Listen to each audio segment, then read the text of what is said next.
বিসমিল্লাহির রহমানির রহিম। আজকের অনুষ্ঠানের সভাপতি, বিশেষ অতিথি ও আমার প্রিয় ভাই ও বোনেরা, আসসালামু আলাইকুম। কেমন আছেন আপনারা? এতক্ষণ আমরা শুনলাম ভাষানটেক, করাইল, সাততলা থেকে আগত তিনজন বোনের হৃদয় বিদারক অনেক সমস্যার কথা শুনলাম। দুইজন পোশাক কর্মী ভাই ও বোনের হৃদয় বিদারক সমস্যাগুলির কথা এবং একজন পরিবহন কর্মী ভাইয়ের কথা।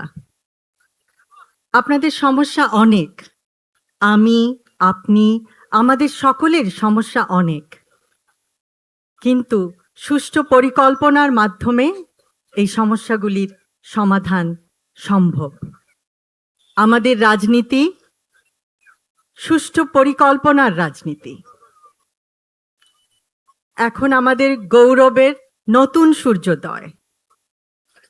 আমরা বলি, আমার আগে আমরা, আমাদের আগে দেশ, ক্ষমতার আগে জনতা, সবার আগে বাংলাদেশ, ভেদাভেদের আগে সমতা, সবার জন্য সমান সুযোগ, শ্রমের মর্যাদা।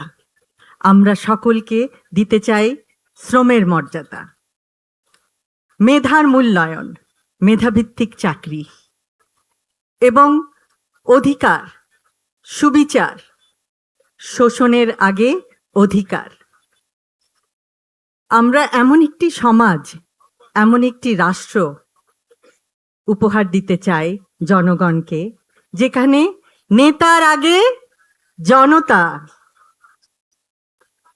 করব কাজ, গড়ব দেশ, সবার আগে বাংলাদেশ। এবং সেই জন্য আমাদের সকলকে একসাথে কাজ করতে হবে। আজকে আপনারা দেখিয়েছেন, আপনারা সবাই একসঙ্গে এসেছেন। অসংখ্য অসংখ্য ধন্যবাদ। আপনারা আপনাদের মূল্যবান সময় নিয়ে এখানে এসেছেন, আমাদের কথা শুনেছেন এবং আপনাদের সমস্যাগুলো আমাদেরকে বলেছেন। আমরা আমাদের সাধ্যমতো আপনাদের সমস্যাগুলো আরও শুনব, আরও জানব। আমরা একে অপরকে আরও জানতে চেষ্টা করব যে সমস্যাগুলো কিভাবে সুষ্ঠুভাবে সমাধান করে একটি সুন্দর সমতাভিত্তিক, জ্ঞানভিত্তিক, শ্রমের মর্যাদা ভিত্তিক রাষ্ট্র উপহার দেওয়া যায়। আবারও বলছি, আমার আগে আমরা, আমাদের আগে দেশ, সবার আগে বাংলাদেশ, সবার আগে বাংলাদেশ। সকলকে অসংখ্য ধন্যবাদ। আল্লাহ হাফেজ।